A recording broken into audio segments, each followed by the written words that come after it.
House Bill 1225, which is still in committee, will raise the penalty for reckless endangerment and habitual offenders.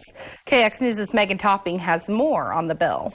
The penalty for reckless endangerment, if showing extreme indifference to human life, will be raised from a Classic C felony to a more severe Classic B felony. This bill also plans to refine the criteria for extended sentencing of repeat or dangerous offenders. Ward County State Attorney Rosanna Larson said this particularly has to do with gun violence. And quite frankly, this is to address the drive-by shootings or the shootings that are occurring in crowds.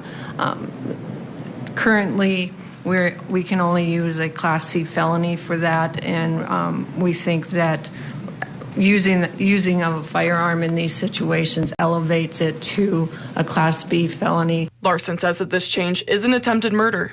In these situations, I think one of the questions is, why don't we charge attempted murder? Well, because attempted murder, you have to have a specific person. Larson says in this situation, it is important to know if it was intentional or not. We would obviously, for one, have to prove that a firearm was used, but also that was an intentional act, which seems kind of silly that you're talking about intentional when you're dealing with a reckless statute, but it works, and that would be then something that we would have to prove beyond a reasonable doubt is that culpability. When asked by state reps why it just applies to firearms and not a vehicle, she said this bill should apply to all dangerous weapons.